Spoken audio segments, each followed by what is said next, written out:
searching for an answer that ain't coming. Please open up your eyes when the sun comes up. Don't give up the fight, you will find way home. Hold on to your light, it will shine on. Sing on la la la la la, la la la la la. Yeah, mami, baby, I'm mami, baby. Yeah, mami, gaga, come et come dans moi. Yeah, mami, baby, I'm mami, baby. Yeah, mami, gaga, come et come dans moi. When you're feeling love, la la la la la. When you're feeling Bonsoir Nicolas. Bonsoir Xavier. Donc Loubiana, c'est cette jeune chanteuse belgo-camerounaise, un nouveau talent qu'on va devoir suivre de très près ces prochains mois apparemment. Ah oui, un nom à retenir effectivement Xavier.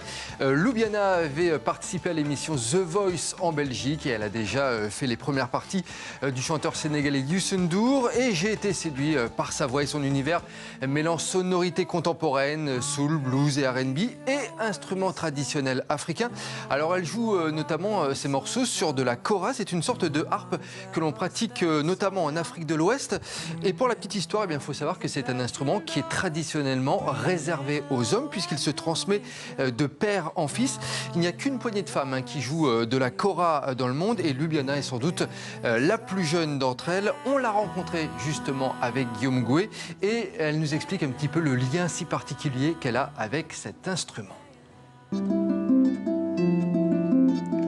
no, no, no, no. I'm in cage, begging you to save me, hoping that somebody will come and rescue me. La kora, c'est vraiment un instrument qui est transmis de génération en génération. Et donc, en gros, c'est les hommes qui donnent la kora à leur enfant, à leur fils, quand il est petit, et ils travaillent vraiment une technique qui n'a pas de partition, qui est vraiment une technique à l'oreille, avec des morceaux traditionnels, et qui sont basés sur la voix. They told me things I knew were lies, but in those dark days of mine, I closed my eyes. Comme moi, vu que je me suis mis un peu sur le tard, on va dire, parce que j'ai pas grandi avec cette culture, j'ai vraiment développé une technique de jeu qui est différente en fait de la culture traditionnelle africaine, qui est beaucoup plus rythmique. Moi, la kora, je l'utilise de façon plus mélodieuse. Je compose à la kora.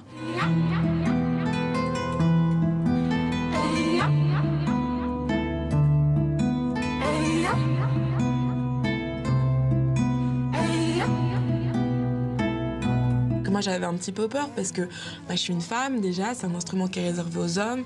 En plus, j'ai pas grandi dans la culture d'Afrique de l'Ouest. J'avais un petit peu peur de manquer de respect à cette culture. Et ce qui est intéressant, c'est que j'ai été invitée il y a 3 ans par Toumani Diabaté, qui est l'un des plus grands joueurs de kora au monde. Je lui ai expliqué que la kora m'était apparue en rêve et il m'a dit que c'est comme ça qu'elle apparaissait. Et donc si j'avais eu un rêve de la kora, ça veut dire qu'elle m'avait choisi et il m'a donné, lui et son fils, ils m'ont donné leur bénédiction pour jouer de la kora. Et depuis, j'ai eu que de la bienveillance de la part des griots et des joueurs traditionnels.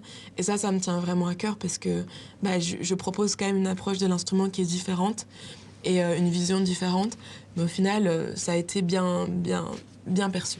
I must react to claims of those who say that you are not all that. Sex bomb, you're a sex bomb. You can give it to me when I need to come along. Voilà, Loubiana qui travaille actuellement à l'enregistrement de son premier album. Effectivement, on va la suivre de très très près. Et puis on va parler cinéma, Nicolas, avec la clôture du Monte Carlo Film Festival de la comédie. 16e édition cette année pour l'événement monégasque qui met donc les comédies à l'honneur. Cette année, le jury était composé de Mathilde Amé, l'actrice française, de Sandra Milo, icône du cinéma féminin, et du réalisateur italien Eduardo Leo. Le jury présidé par le réalisateur serbe Emir Kusturica. Et le prix du meilleur film est attribué cette année à Bad Poems du réalisateur hongrois Gabor Heitz. Reds. Ah, sachez que le prix du meilleur réalisateur revient à une réalisatrice, la française Nicole Palot, pour le film Emma Peters.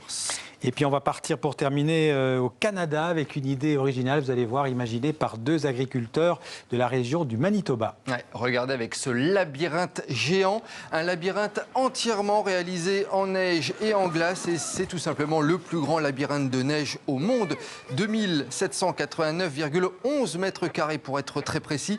Il vient d'être homologué par le livre Guinness des records. On le doit à un couple d'agriculteurs qui a eu cette idée un petit peu farfelue. Ça leur a demandé 1 mois de travail, un labyrinthe qui est devenu depuis une véritable attraction touristique. Alors pour la petite histoire, sachez que le couple d'agriculteurs réalise aussi des labyrinthes durant l'été, mais cette fois, Xavier, je vous le donne dans le mille, avec leur champ de maïs. On verra ça l'été prochain. Alors on va y aller ensemble, on va se perdre dans les labyrinthes. Absolument.